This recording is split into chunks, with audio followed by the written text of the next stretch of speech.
Hello, welcome to Storytime with Judy. Our book today is Goldfish on Vacation by Sally Lloyd Jones and illustrated by Leo Espinoza.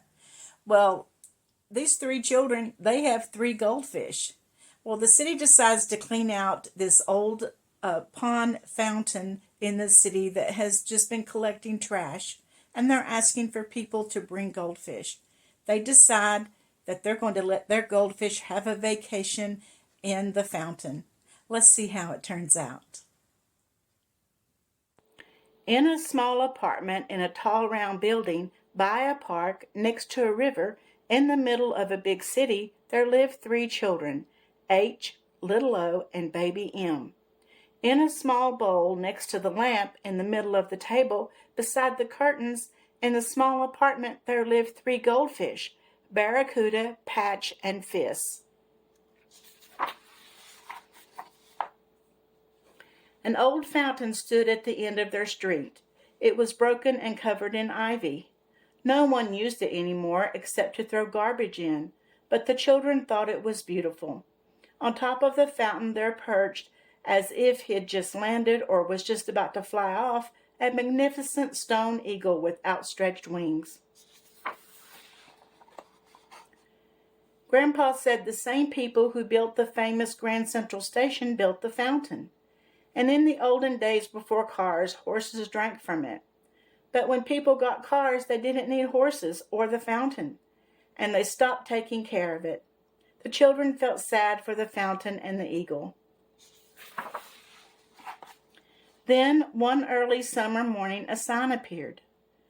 Hamilton Fountain Winter Water Garden, coming in 2 weeks, calling all goldfish looking for a summer home. The children rushed home to tell their fish, "You're going on vacation." Barracuda stared with his big fish eyes. Fiss blew big fist bubbles, and Patch sank slowly down to the bottom of the bowl. "See," H said, "they can't wait." Grandpa rushed into the kitchen, and on the big calendar on the wall next to June 28, he wrote, "Goldfish on Vacation."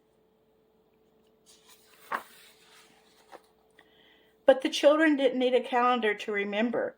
They were already counting the days. Every morning they rushed to the window, and so did Grandpa, and every morning they watched a man at the fountain. One morning he was cleaning. The next morning he was scrubbing and scraping. Another morning he pulled ivy off the eagle and filled the fountain with clear, cold water. He put in tall reeds and then lily pads. And then one morning the children couldn't see him. They couldn't see him because of all the children. The children and children and children crowding around him, all of them waiting to drop off their little fish children. "It's today," cheered H, little O, and baby M, and it was. In no time they were making their way slowly down the big staircase and out the front door.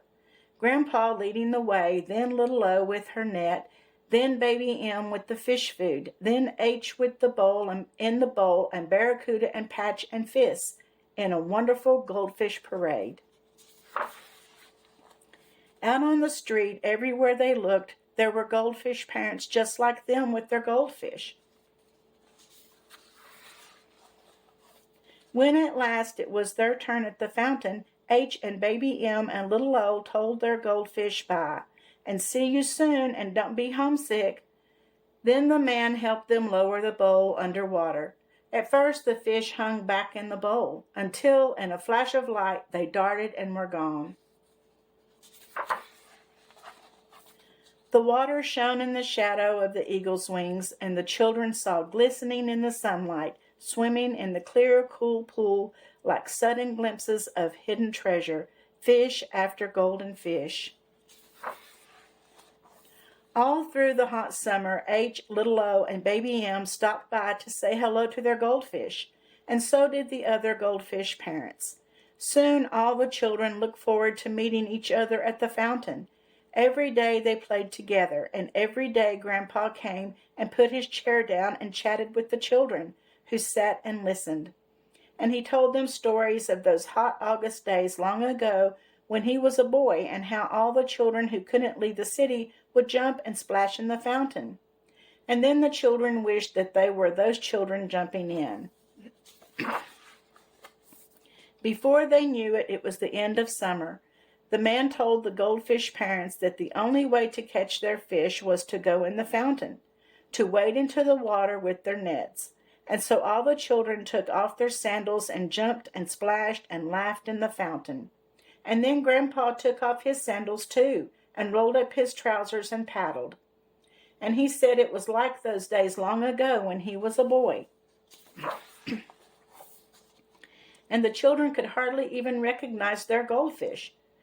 They looked like completely different fish. Are they really our fish? Asked little O as they headed home. Oh, yes, I'm absolutely certain they're your fish, said Grandpa, who really wasn't at all certain they were. They look so fat and happy, said H. Of course, said Grandpa. That's what a vacation will do for you. Anyway, who says you have to leave the city to have a vacation? And the children laughed because they knew it was true. And so the goldfish, who may have been Barracuda and Patch and Fist, or some other goldfish altogether, went back to being fish in a bowl. And the children went back to being children in school, until the next summer, when Hamilton Fountain would once again be filled with lily pads and reeds and shining water and golden fish. And children.